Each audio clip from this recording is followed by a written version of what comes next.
साधक जब अनहद नाद साधना शुरू करता है तो शुरुआत में एक आवाज सुनाई देती है और फिर एक अवस्था ऐसी आती है कि कई आवाजें एक साथ सुनाई देती हैं। झींगुर जैसी, सन्नाटे जैसी, सीटी जैसी, तीखी कर्कश सी, पतली आवाज और एक अलग सी गूंज जैसी आवाज जिसे शब्दों में बता पाना बड़ा मुश्किल है। आज हम जानेंगे कि इनमें से कौन सी आवाज पर आपको ध्यान करना है और बाकी को छोड़ देना है, क्योंकि मंत्र जप से आप ध्यान में एक स्तर तक जा सकते हैं, उसके आगे नहीं। ध्यान की परम अवस्था में आपको सिर्फ नाद दिव्य प्रकाश ही ले जा सकता है, जहां पर समय का, शरीर का कोई बोध नहीं रहता।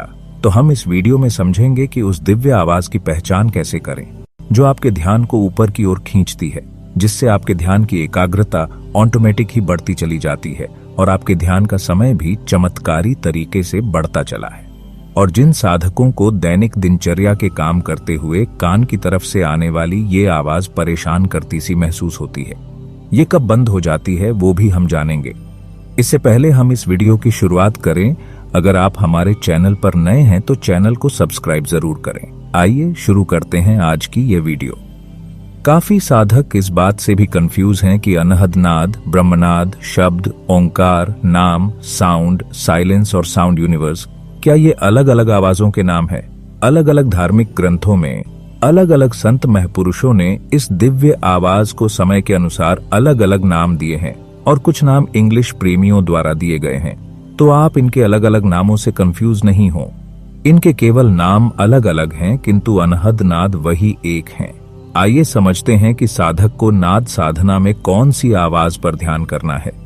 जब साधक को शुरुआत में झिंगुर जैसी, सन्नाटे जैसी आवाज सुनाई देती है तो आपको ये नहीं समझना है कि इन आवाजों का कोई महत्व नहीं है या किसी दूसरी आवाज का बहुत ज्यादा महत्व है। आपके ध्यान की अवस्था के अनुसार अभी आपको जो भी आवाज सुनाई देती है वही आपके लिए नाद की सबसे ऊंची धुन है। अधिकतर साधक ये समझते हैं कि सिर्फ घंटा, वीणा, मृदंग, बांसुरी या ढोल, घड़ियाल जैसी आवाज ही सुननी चाहिए, उसके अलावा कोई आवाज जरूरी नहीं है। आपको बता दूं कि ये सब ऊपरी मंडलों के नाद हैं जो आपको ध्यान की पूरी एकाग्रता में पहुंचने पर ही सुनाई दे सकते हैं। और ध्यान की पूरी एकाग्रता तक पहुंचने के लिए आपको अनहद नाद की बेसिक आवाजों पर ही अभ्यास करना होता है, क्योंकि इनमें से कोई एक आवाज ही आपके शरीर से पूरी चेतना को समेटकर आज्ञा चक्र पर ले जाती है। और जब चेतना शक्ति आज्ञा चक्र पर केंद्रित हो जाए तभी घंटे, घड़ियाल, बांसुरी, वीणा और कभी कभी एक साथ ही बहुत सारे वाद्य बज उठते हैं जिनकी गिनती भी नहीं की जा सकती। लेकिन उस अवस्था के लिए आपको अनहद नाद की शुरुआती आवाजों में से एक आवाज की पहचान करनी होती है। जैसे जैसे साधक का ध्यान गहरा होता है उसे एक ही समय में 2 या 3 आवाजें सुनाई देने लगती हैं। इस अवस्था में साधक परेशान हो जाता है कि किस आवाज को पकड़े और किस आवाज को छोड़े।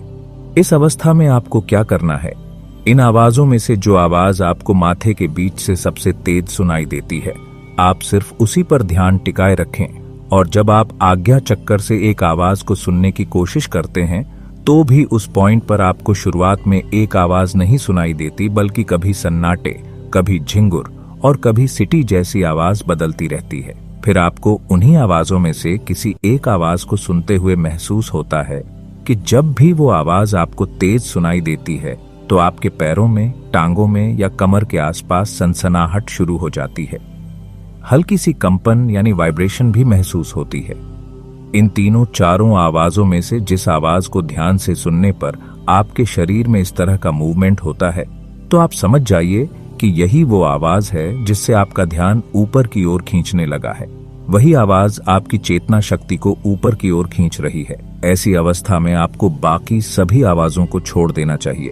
हालांकि उस वक्त में भी आपको दाएं बाएं से या बैकग्राउंड में दूसरी आवाज सुन रही होंगी, लेकिन आपको अपने ध्यान को सिर्फ उस आवाज पर टिकाए रखना है जिससे शरीर में सनसनाहट सी महसूस होती है।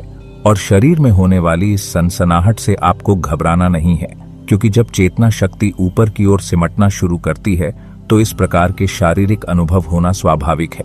यही आवाज आपको नाद साधना, शब्द साधना, भजन सिमरन की अगली अवस्थाओं में ले जाती है। जब आपको ध्यान करते हुए जैसे ही शरीर में कुछ सनसनाहट सी होती है तो आपका ध्यान नीचे आ जाता है, तो आपको अपने ध्यान को तुरंत उस आवाज पर वापस ले जाना है। जैसे जैसे आपकी चेतना शक्ति का बहाव शरीर में नॉर्मल हो जाता है तो आपकी ऐसी सभी शारीरिक समस्याएं बंद हो जाती हैं। और जिन साधकों को अभी एक ही आवाज सुन देती है, उन्हें उसी आवाज को आज्ञा चक्र माथे के बीच से ही सुनने की कोशिश करनी है।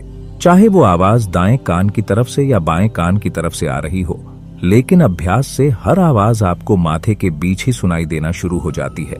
और जो शुरुआती समय में साधक को एकदम अचानक या लगातार दाएं बाएं तरफ से आने वाली आवाज से परेशानी होती है, या रात को सोते हुए भी कई बार परेशानी महसूस होती है, तो जैसे जैसे आपके ध्यान में एकाग्रता आती है और वो आवाज सेंटर में थर्ड आई पर आ जाती है, तो उसके बाद आपको इस तरह की समस्याएं भी महसूस होना बंद हो जाती है। क्योंकि जैसे ही ये आवाज आपके माथे के बीच सुनाई देने लगती है तो एकदम सहज हो जाती है, बल्कि आप जब भी फ्री होते हैं उसे सुनने में आनंद महसूस करने लगते हैं। इसी अभ्यास से आपको धीरे धीरे घंटे, घड़ियाल, वीणा, बांसुरी सभी सुनाई देने लगते हैं। लेकिन अभी की अवस्था में जो भी आवाज आपको सुनाई दे रही है, आपके लिए वही नाद सबसे ऊंची धुन है। उसी को बड़े प्रेम से सुने। तो प्यारे दर्शकों, कैसी लगी आपको यह जानकारी? अच्छी लगी तो लाइक करें, शेयर करें, और आपका कोई भी प्रश्न है तो कमेंट करके हमें पूछ सकते हैं। धन्यवाद।